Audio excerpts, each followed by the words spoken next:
In this one we're going to be taking a look at how we store our collection and some developments on the website, and also what we've been up to with our eBay account. But first we have a little bit of housekeeping to do. Welcome to our YouTube channel, where we take a close look at Land Rover diecast models that have been produced by Oxford Diecast and Hongwell Carrarama. If you like what you see, please hit the like button and consider subscribing so you don't miss out on any new content.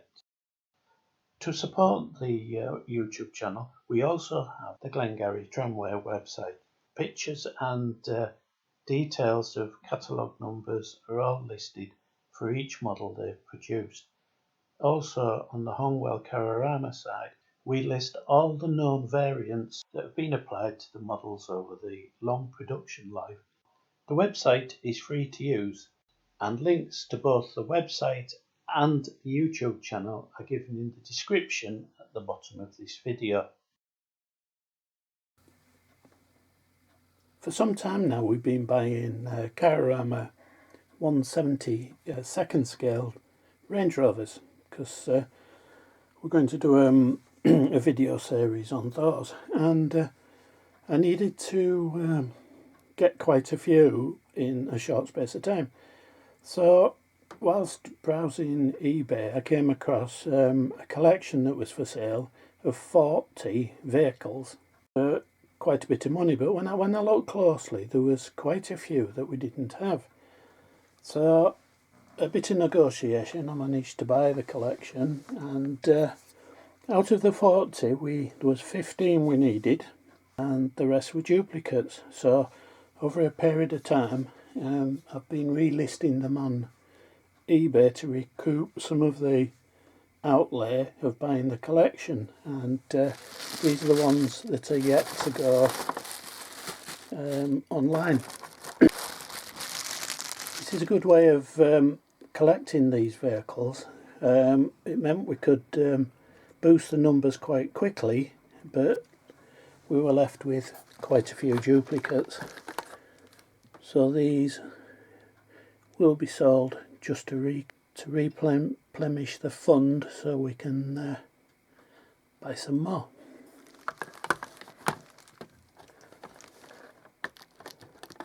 There's numerous models covering the 2003 model Range Rover and the 4.6 litre versions.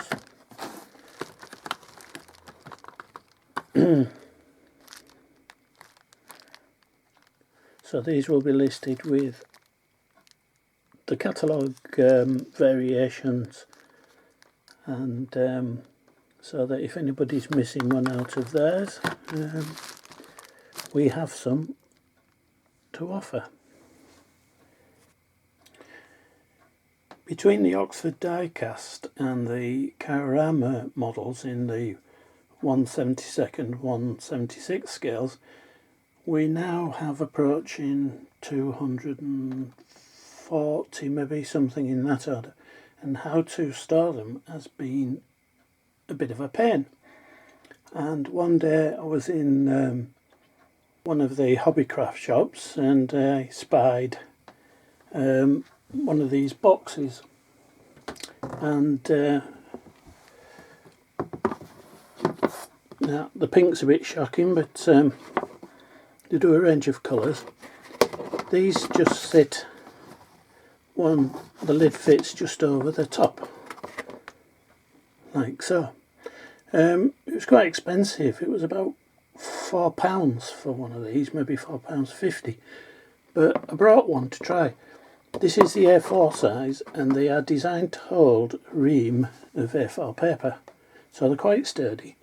And put one to the test, and we found that these models just fit quite nicely in them. The height's about right. The beauty of this, if your boxes are slightly higher, you've got the option of, the lid will sit a little bit higher, but you can stack in your models. There is a slight difference in size between the Oxfords and the Carrarama.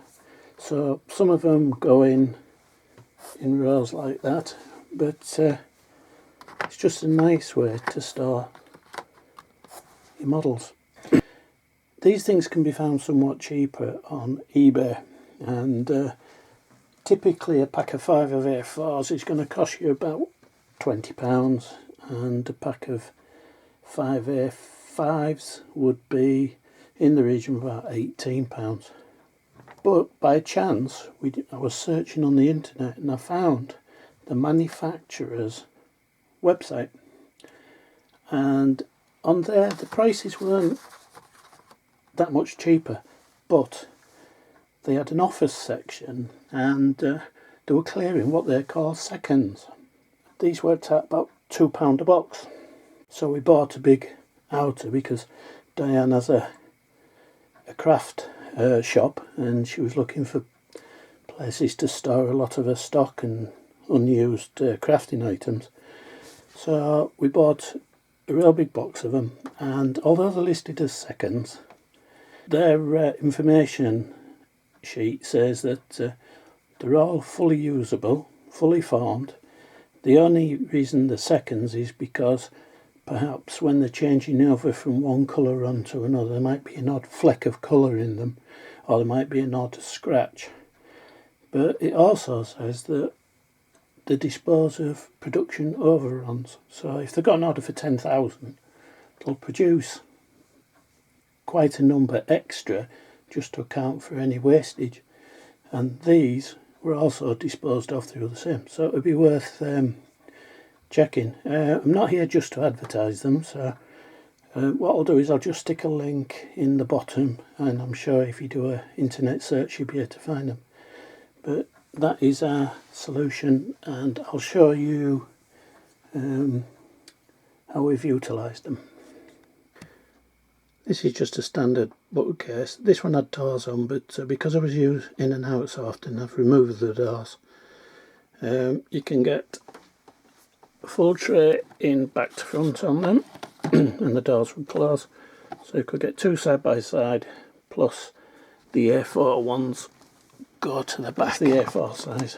So you can get a few models in them, but this system just works for me. It's not going to work for everybody, but it's just something to bear in mind if you're struggling to find something to store your models. We've got a load more to sort up there, but we'll get around to it one of these days. Be interesting to know how you've got round your storage of your models, because I've found you tried to display them, and if you stand them one on top of another, you go in to move one and half of them fall over. So this was just a lot easier way to do it.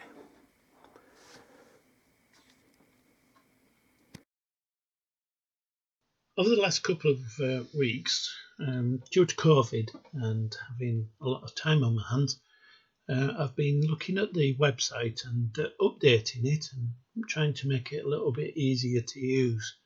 And we've added some new categories and also some links, so you don't have to go trolling the internet to find some of the places you'd like to go to. At the bottom of the welcome page, we've added a link direct to the YouTube channel. So one click on there takes you to the YouTube content. And also there's one click on the eBay one, and that'll take you to the listings we have on eBay. We're not a commercial venture. This is purely just to recoup money I've spent on models that are duplicates, and we can pass them on with a proper description. So if there's one you need, then you'll be able to get it. I've also been in the Carorama section updating some of the entries in there, and we've added 2 new categories. One is the Freelander 2, and these models are very hard to get hold of in the UK, so a lot of it is speculation as to what's what. But as I spend more time trawling the internet, studying photographs, etc., you can get an idea of what's on them and what isn't. But blue entries mean that we're not quite sure, but it's a work in progress, so bear with us. I've also added a new category for the new Freelander, and these also are very, very difficult to obtain in the UK. Quite luckily, we've managed to find one, so that gives us an idea of what to expect for the interiors and what's like to be on registration numbers, etc. And we'll, as I get more certain of what's like to be on them, we can add these details to the blue entries. But as I say, work in progress, very hard to get hold of, so bear with us. Okay, let's now navigate our way back through the menus, all the way back to the main page, and then we're going to go into the Oxford Diecast directory, and in here we've been doing a bit of work, and as of making this video, currently we're issuing the series on the 2s, the 2As and 3s, etc. And when the video is being issued, we're putting a link into the relative index so that it's easier. Just if you want to go and view the models in real time, as it were, you just click on it and that'll take you to the YouTube channel. As I say, we just nearly finished looking at that series, and then we'll move on to the Defenders next. We've already filmed that one, so that will be coming up in the not too distant future. Hope all this has made things a little bit easier for you to use. Coming up in the next video, we're going to be taking a look at a 1/76 scale Oxford Diecast Series 1 that showed up when I made the video that the top section was a really poor fit, and I've had the model for so long it's not an option to return. The only other option is to buy a replacement, but we're going to have a go, see if we can fix it. So what can possibly go wrong? That video was actually filmed before this one, hence there's a bit of a teaser in the opening titles, but I decided to put this one on in its place. On the subject of the YouTube channel, I now see we're up to 71 subscribers, so a big thank you to all you who've subscribed, and it's really, really appreciated. So all that remains is to say, until the next one, happy collecting.